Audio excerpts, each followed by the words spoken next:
फारिस की कदीम सल्तनत में बाजारों और अजीम अलशान हालों में एक अफसाना सुनाया जाता था, एक मुकद्दस चाकू की कहानी जो वक्त के साथ हीरा फेरी करने की सलाहियत रखती थी। ये खंजर, जिसे वक्त की चाकू के नाम से जाना जाता है, कहा जाता है कि देवताओं की तरफ से हिफाजत की जाती है, वसी रेगिस्तान की रेत के अंदर छुपा हुआ है और वो लोग तलाश करते हैं जिन्होंने तकदीर को बदलने का ख्वाब देखने की हिम्मत की।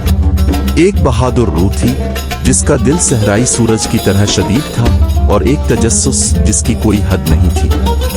अपने भाइयों के बरक्स, जो अदालती जिंदगी और उसकी सियासत से मुतमईन थे, दारा हमेशा पुरानी कहानियों की तरफ मुतवज्जे होता था, खास तौर पर जिनमें कदीम नमूने और भुले हुए जादू शामिल थे। वक्त के चाकू के अफसाने ने इसे हद से ज्यादा मुतवज्जे किया।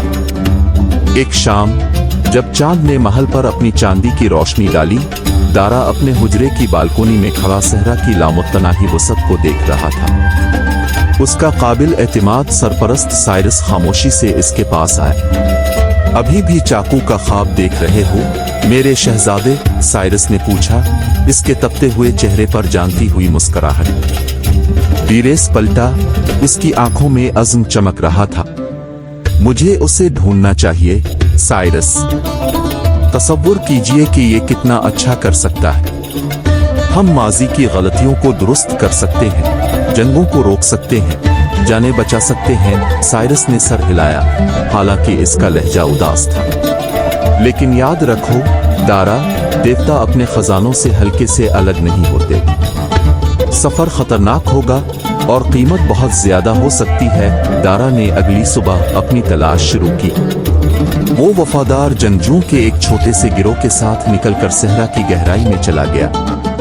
उन्होंने टीलों को उबूर किया जो अब तक फैले हुए दिखाई देते थे, तेज हवाओं का सामना करते थे और रेत के शदीद तूफानों का मुकाबला करते थे। दिन हफ्तों में बदल गए और उनकी रसद कम होती गई, लेकिन दारा का अज़्म कभी मुतज़लज़ल नहीं हुआ। एक रात जब उन्होंने सितारों से भरे आसमान के नीचे डेरे डाले, एक बुजुर्ग खाना बदोश उनकी आग के करीब पहुंचा।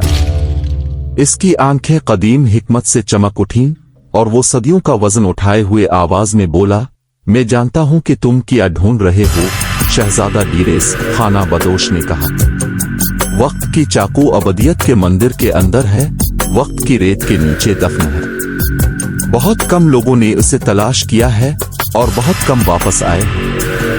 क्या आप हमारी रहनुमाई कर सकते हैं? दारा ने पूछा। इसके दिल में उम्मीद फिर से जाग उठी। खाना बदोश ने सर हिलाया, मैं कर सकता हूं, लेकिन खबरदार किया जा सकता है, हैकल को आजमाइशों से महफूज किया जाता है जो किसी की रूह के जौहर को जांचते। सिर्फ पाकीज़ा दिल और पुख्ता इरादे वाले ही कामयाब हो सकते हैं। खाना बदोश की रहनुमाई के साथ दारा और उसके साथियों ने मजीद सफर किया। सहरा में जब तक कि वो एक कदीम खंडर तक पहुंच गए, आधे मदफून और तकरीबन भूल गए। उनके सामने हैकल ऑफ इटर्निटी का दाखिली दरवाजा अंधेरा और खौफनाक था। अंदर हवा ठंडी और साकित थी। उन्होंने घूमने वाली राहदारियों और वसी चैम्बरों में तशरीफ ले गए। हर एक जाल और पहेलियां से भरा हुआ था। एक मौके पर उन्होंने एक खाई पर एक पिल उबूर किया, जहां साय ने सरगोशी की और उन्हें खला में घसीटने की कोशिश की। एक और चैम्बर में शीशों की एक भूलभुलैया मौजूद थी जो उनके गहरे खौफ की अक्कासी करती थी। आखिरकार वो मंदिर के मरकज में पहुंचे, एक अजीम अलशान हाल जिसकी दीवारें वक्त की तारीख की अक्कासी करने वाले पेचीदा नक्शो निगार से आरास्ता थी। बीच में एक पेडस्टल खड़ा था और उस पर वक्त का चाकू टका हुआ था। इसका ब्लेड एक दूसरी दुनिया की रोशनी से चमक रहा था। जैसे ही दारा करीब आया, चैम्बर में एक आवाज गूंजी, वक्त की चाकू का दावा करने की हिम्मत किसकी है? मैं फारिस का शहजादा डीरेस हूं, इसने अपनी आवाज मुस्तहकम करते हुए कहा। मैं अपनी बादशाही में अमन और इंसाफ लाने के लिए चाकू की तलाश में हूं।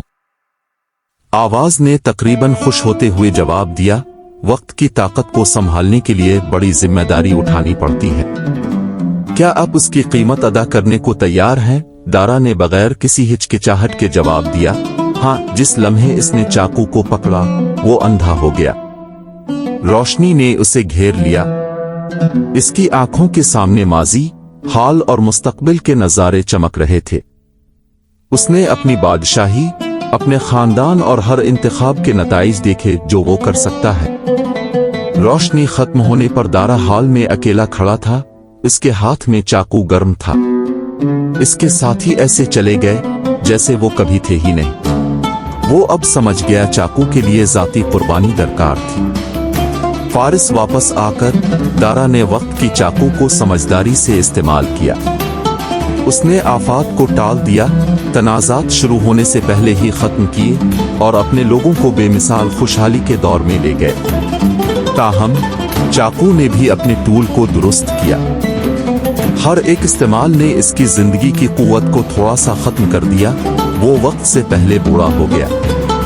बरसों गुजर गए और डीरेस, जो अब बूढ़ा आदमी है, जानता था कि इसका वक्त करीब है। वो छुरी को वापस इसके पेडसेटल पर रखते हुए हैकल ऑफ इटर्निटी में वापस आया। मुस्तकबिल अगले मुतलाशी का है। इसने आखिरी सांस लेने से पहले सरगोशी की। इसकी कहानी एक याद दहानी थी कि अगरचे ताकत तकदीर को तश्कील दे सकती है, लेकिन ये एक कीमत के साथ आई है और हकीकी अजमत इन लोगों के बेलोस कामों में पोशीदा है जिन्होंने इसे चला दिया।